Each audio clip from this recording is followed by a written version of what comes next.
Здравейте, сега ще обясня какво е това интерактивна телевизия. При нея телевизионните зрители могат да вземат деятелно участие в предаването, което гледат, могат да изразяват своето одобрение или неодобрение, могат да участват в анкети и така да споделят своето мнение, могат да споделят със свои приятели предаванията, които гледат в момента. Дистанционните на съвременните смарт телевизори имат тези 4 цветни бутона, чрез които може да се навигира в тази система. С зеленият бутон изразявате одобрението, харесвате това, което гледате в момента и когато го натиснете, виждате как вашия вод директно променя вотът на зрителите. Жълтия бутон е бутон за неодобрение. Анкети. Може да участвате в анкета, която е изготвена от самото телевизионно предаване. Тук има такава, която участвате в този таблет и избирате какво е вашето мнение за темата, която се дискутира в момента. С синия бутон на дистанционното вие може да споделяте това, което гледате в момента с приятелите ви в социалните мрежи, в Facebook, Google+, в Twitter. И това нещо ще излезе на техните екрани. Това съобщение. Червеният бутон служи за влизане в главното меню.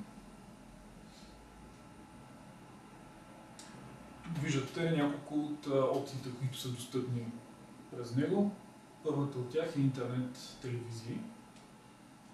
В интернет има много телевизии, които се стримват в реално време с високо качество. Може би не са част от вашия пакет с канали, които сте си платили. Може да ги гледате през хибридната телевизия. Избирате си телевизионен канал. Той изчаквате да се зареди.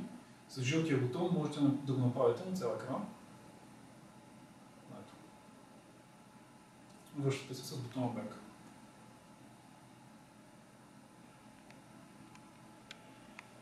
Интернет радиа. Както телевизия, така в интернет има много интернет радиа, които може да слушате. Избирате си желаното от вас радио.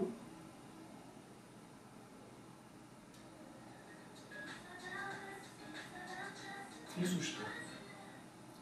Ако от самото радиопредаване са изготвили анкета или класация, в която може да гласувате, тя ще бъде достъпна ето тук.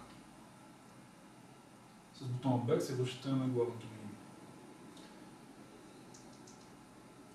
В менюто преса може да си избирате новините от няколко електронни издания.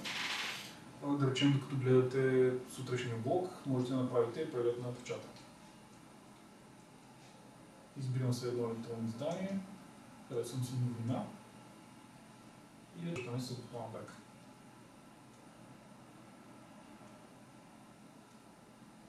Системата за хибридна телевизия предлага възможност за гледане на филми по поръчка. Те са достъпни през това меню. Разделени са по жанрове. Тук ще са достъпни както безплатни, така и платени филми. Платените филми може да гледате, като се регистрирате в системата. На вашия номер, който сте регистрирали, получавате съобщение. Заплащате филма с SMS. И той въвеждате кода в системата и той автоматично се стартира. От меню настройки може да променяте начина, по който използвате хибридната телевизия. Тя разполага с система за известяване. Тук избирате дали желаете да виждате съобщения от местните власти за бедствия и аварии.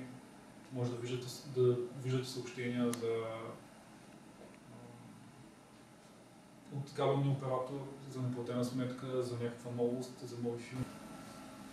В меню регистрация тук въвеждате телефонния номер, през който всъщност ще изпращате SMS-и. Задължителните полета са мобилен оператор и вашия телефонен номер.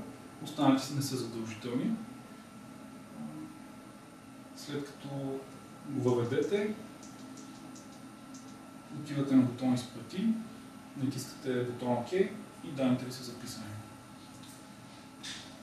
Ако искате да ползвате услугите на хибридна телевизия BI TV. Свържете се с вашия кабелен, сателитен или FM оператор. Благодаря.